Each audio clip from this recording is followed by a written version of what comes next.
signed the deal? You signed the MOU? It's signed, yeah. It's signed? You signed it. A few moments later. This will go down as a tremendous foreign policy blunder. Donald Trump's Iran deal is causing a Republican revolt because after weeks of Trump projecting strength, after weeks of telling Americans that he had Iran cornered, Republicans are now looking at the actual deal and saying, this doesn't look like victory. This looks more like surrender. They're better off than they were before the hostilities began. There's also a lot of talk about this $300 billion fund that they may soon have access to. Nobody is disputing that that is a thing. I hate to say this. In this deal, the biggest loser is the United States and India. You negotiate from strength. You don't give people money. I will say that the early returns do not look wildly promising at this point. America has given up all of its leverage in this situation. Let's be very clear. This is the vice president's deal. It does not have support. The regime has not changed. They're just richer. I do have concerns about the memorandum of understanding. I didn't believe it. I thought somebody was spoofing me. Unless you were homeschooled by a day drinker, no one's confident that Iran's going to do anything. How about the guys and gals that bled and died on our country's behalf? Where's their fun? I didn't see that in MOU. This doesn't feel like a victory. The New York Times reports that Republicans are criticizing Trump's Iran deal, and the criticism isn't mild either. Some are furious that the deal may give Iran too much economic relief. Some are concerned that major nuclear issues are unresolved, and some are saying out loud what Trump fears most. This looks worse than the Obama-Iran deal that Trump had spent years attacking. This will go down as a tremendous foreign policy blunder. Iran ends up stronger. Our allies in the region are weaker.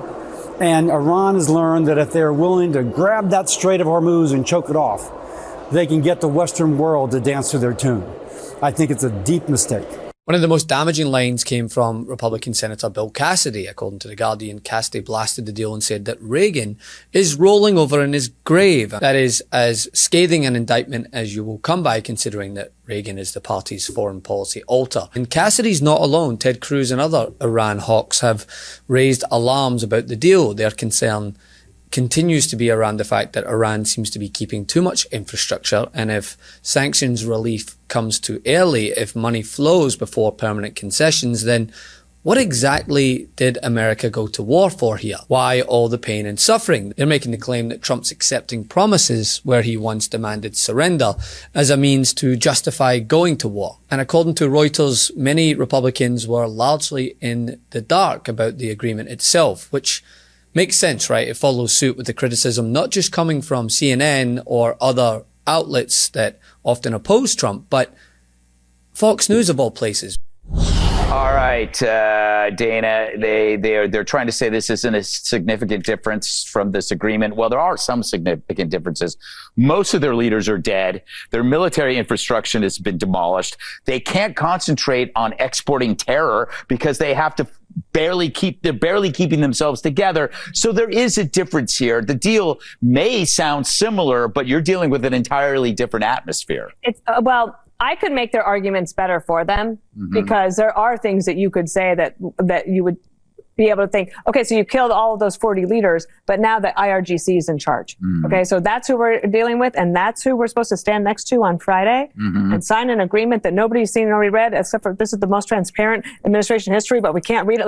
Like I could make all of those points. You have to stop doing that, Dana. I think she sounds They great. don't call me. But the thing, like we said at the very beginning, the victories are usually visible, clear, understandable, and it's just premature to say. We haven't even read the information. I would, if I were the Democrats, I would be saying, you telegraphed everything else. Why won't you just let us read the thing? And I think there's maybe two reasons for that. One, things are still being worked out behind the scenes, which would be, I guess, understandable. It's like they jumped the gun, perhaps, and saying, there's a deal, it's great, everything's moving, but wait, and then an hour later, no, it's not, but maybe it is. And I try to keep up with it all day long. I think the best thing we could tell our viewers right now is to say, we got to wait and see. It looks like there could be progress here, at least in getting this to end and the possibility of oil to start moving. Maybe that can then translate into some lower prices here at home. But in the meantime, you do have to look at the fact that for going even back, Soleimani was killed. The Operation Midnight Hammer that put the uranium underground in the first place. The fact that they were able to blow up all of the leadership, and including, I would go back even to what the Israelis did with the pagers, and having all of that intel in there. Like all of that is different and better and puts us in a better position than we were 10 years ago. Right. Or even more than that, like when the JCPOA written by Obama was there. Her concerns were echoed at that point by retired General Jack Keane, who went on Fox, discussed the matter with Hannity, and said that the memo should have been released because people were debating something that they couldn't see. And he also attacked the reported concessions, especially the possible reconstruction funding for Iran, saying that they shouldn't get any of it. Action will be taken. But I can't square some of the things that are coming out of the administration from reliable sources. That's what I find so disturbing. When I heard it from the Iranians, Sean, I dismissed it. I said, oh, that's the same nonsense we were always hearing. Well, but when I hear from administration sources some of the things that you have heard of what's in this deal, that makes no sense whatsoever. It's not defensible. I think what the president should do is just let's release it and let people see what's out there so we stop debating about something none of us has seen.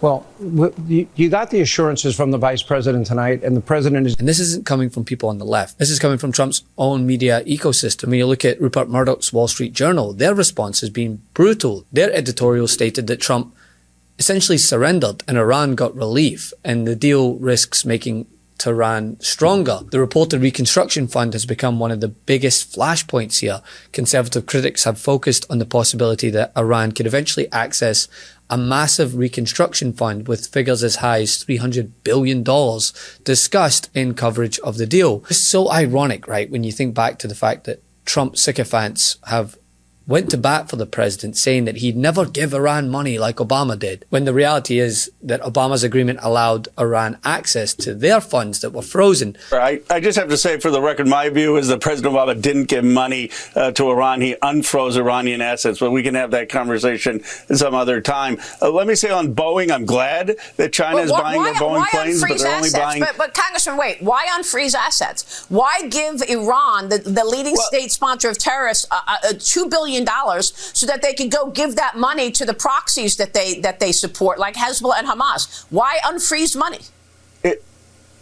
It was Iranian money that was unfrozen for 97% of enriched uranium to get out of the country. Right. President Trump tore that deal up. Now there's tons of enriched uranium. They never made a commitment to stop building a weapon. So why send them $1.7 billion when you didn't even have a commitment to stop building a weapon? You yourself said you don't want Iran to have a nuclear weapon. Well, just so we're factual, he didn't send them money. It was their money that was unfrozen. I acknowledge it was unfrozen. Matter. Why unfreeze what we got it? out of it is... You say it was their money. Other people say it wasn't their money. It was stolen money. But that's fine. Let's say it is their money. Why unfreeze the money? That you never got a commitment that they would stop building a nuclear weapon. Why are you sending them $1.7 billion so that they could go give it to Hamas? He got so a Hamas could attack Israel. For 15 years, 97% of enriched uranium out. Instead, what did we get? We had them having 60% enriched uranium when Trump tore up the deal. Trump said Obama gave them money. He said he empowered their regime, that they didn't do enough on inspections. But Republicans are actually using that same template against Donald Trump. Talk about the enriched uranium Iran has already and how to dispose of it and what to do about Iran's nuclear program going forward. But it does not, as President Trump has been claiming day after day here in Europe, eliminate Iran's nuclear program entirely and prevent Iran from ever getting a nuclear weapon ever again. So in Evian today, I asked him why he's making that claim if we now know that it is simply not reflected in the document. And he said, well, you know, it's simple. If they try to build a nuclear weapon, I'll just bomb them again. And I followed up this way. There's nothing enforceable in the deal itself. Is that correct? Doesn't have to be. I let him know. I said, look, if you don't adhere to the agreement, I don't want to do that, but we're going to bomb the hell out of you. And I don't think that they're going to veer from the agreement. What else am I going to do? Which exposes the real split inside the Republican Party here. There are Republicans who want the war over because they are tired of Middle East escalation.